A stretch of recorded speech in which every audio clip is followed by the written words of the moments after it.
सभी भक्तों को श्री शिवाय नमस्तुभ्यम हर हर महादेव ओम नमः शिवाय।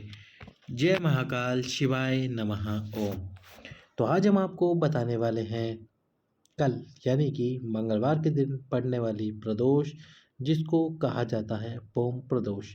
इस मंगलवार की प्रदोष का गुरुजी ने उपाय था। गुरुजी ने एक बहुत ही सुंदर उपाय बताया था, जो कि आपको भूम प्रदोष के दिन करना चाहिए आपकी समस्त मनोकामनाओं की पूर्ति के लिए। कैसे करना है आपको ये उपाय, इस वीडियो में हम आपको ये बताने वाले हैं। तो इसलिए आप इस वीडियो को लाइक करके, चैनल को सब्सक्राइब करके, वीडियो को अधिक से अधिक लोगों के पास में शेयर कर दीजिए।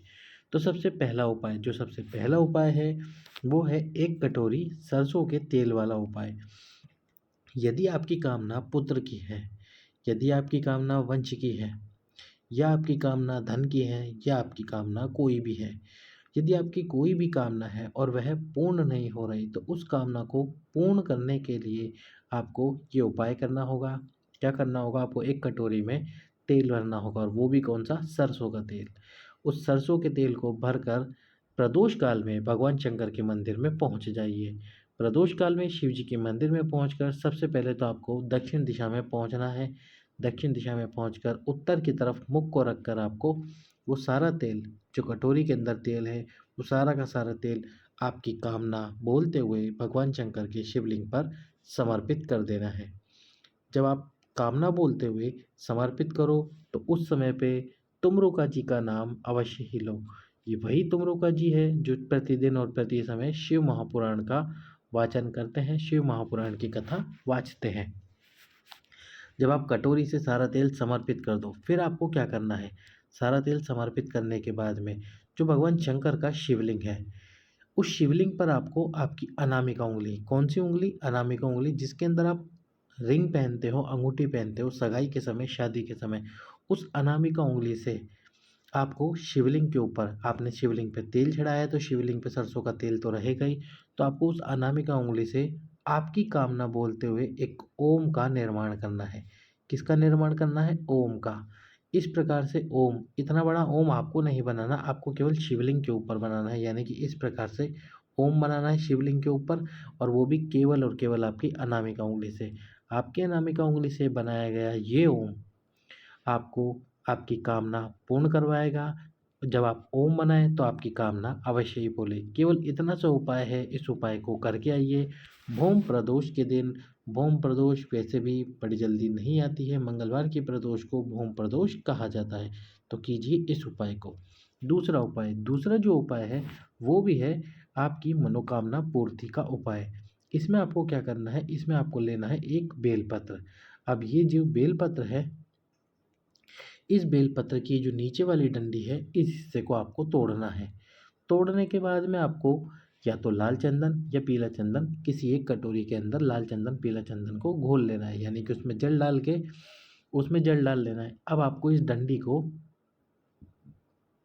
इस घोल में डुबोना है, यानी कि उस डंडी को पकड़ के इस घोल में डुबोना है, और जैसे आप इस बेलपत्र के ऊपर डंडी को लगाओगे तो एक बिंदी इस बेलपत्र पे लग जाएगी।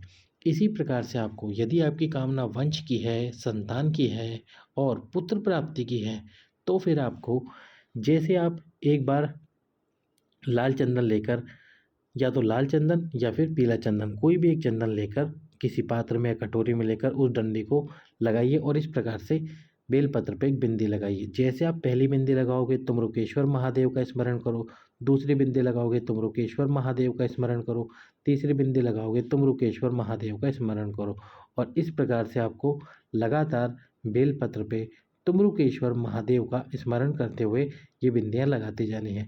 और ऐसे नहीं कि बेलपत्र की केवल बीच वाली पत्ती पर, आपको बेलपत्र की सभी पत्तियों पर ये बिंदी लगानी है। और कब तक लगानी है? जब तक कि ये 108 बिंदियाँ पूरी ना हो जाए। जब 108 बार आप तुमरुकेश्वर महादेव का नाम ले लो, 108 बार आप ये बिंदियाँ इस बेलपत्र पे लगा दो, तब तक आपको इन बिंदियों को लगाना है। तो कितनी बिंदी लगानी है आपको? 108, तीनों बेलपत्र पर, यानी कि तीनों बेलपत्र पे मिलाकर 108 होनी चाहिए। ऐसे नहीं एक पर 108 लगा दो, दूसरी पर 108 लगा दो, ऐसे नहीं करना। तीनों बेलपत्र पे मिलाकर कुल 108 बिंदी लगानी है। 108 बार तुमरुकेश्वर महादेव का नाम लेना है और 108 बार तुमरुकेश्वर महादेव का नाम लेकर इस बेलपत्र को प्रदोष काल में भगवान शंकर के शिवलिंग के सम्मुख यानी कि भगवान शंकर के मंदिर के अंदर ले जाना है। भगवान शंकर के मंदिर के अंदर ले जाकर सबसे पहले तो बेलपत्र को आपको पकड़ना है। जहाँ पे बेलपत्र और तीनों पत्तियों का मिलन स्थान है, यहाँ से पकड़ना है। यहाँ से पकड़कर उस बेलपत्र को माता अशोक सुंदरी के स्थान पर स्पर्श कराओ। स्पर्श कराते समय भी आपको पुत्र कामना, वंश कामना को बोलना है और फिर उसके बाद में उस बेलपत्र को भगवान शंकर के शिवलिंग पर समर्पित कर दो, जिसकी डंडी आपके विपरीत में रहेगी। और ये जो आपको उपाय करना है दक्षिण दिशा से करना है। तो भूम प्रदोष के दिन ये दूसरा उपाय है, जो कि सबसे सरल उपाय है पुत्र प्राप्ति, वंश वृद्धि के लिए कीजिए इस उपाय को। तीसरा जो उपाय है वो है रोग मुक्ति का उपाय। यदि आपको कोई भारी रोग है और वह रोग समाप्त नहीं हो रहा है, तो उस रोग को समाप्त करने के लिए आपको क्या करना होगा। अभी तक आपने वीडियो लाइक नहीं किया है तो वीडियो लाइक करके, चैनल सब्सक्राइब करके वीडियो को शेयर कर दो। उस भारी रोग को समाप्त करने के लिए बेल का जो फल आता है, बेल के फल का अंदर वाला भाग जो बेल होता है, यानी कि जो बेलपत्री का जो फल है, उस फल के अंदर वाले भाग को प्रदोष काल में शिवलिंग पे समर्पित करना है। शिवलिंग पे समर्पित करने के बाद में इस बेल के फल को 1 मिनट, 2 मिनट, 3 मिनट बाद उठा लेना है। अब आप भगवान शंकर की यदि पूजा करने गए हो तो पहले वो पूजा कीजिए, जल समर्पित कीजिए, दीप जलाइए। और यदि आप केवल उपाय करने गए हो तो 3 मिनट बाद, 2 मिनट बाद ये जो आपने बेलपत्री का फल उठाया है यहाँ से, इस बेलपत्री के फल को उठाकर क्या करना है आपको, भगवान शंकर की चौखट पर बैठना है। भगवान शंकर की चौखट पर बैठिए। चौखट पर आसन लगाकर बैठकर वो जो बेलपत्र का फल आपने शिव जी को समर्पित करा है, उस बेलपत्र को यहीं पर चबा चबा कर खा लीजिए।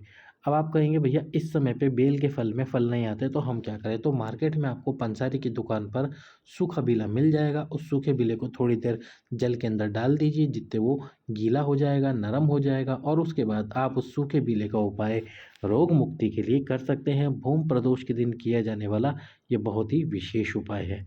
अगला जो उपाय है वो है आपके ऊपर यदि कोई व्याधि है, यदि आपके ऊपर कोई बाधा है, या फिर आप ऐसा किसी ने आपको कह दिया है कि आप मांगलिक है और आपका विवाह जल्दी नहीं होगा, या आपको ऐसा लगता है कि किसी ने आपके ऊपर टोना टोटका कर दिया है, कोई जादू टोना कर दिया है, तो फिर आपको इस उपाय को करना चाहिए।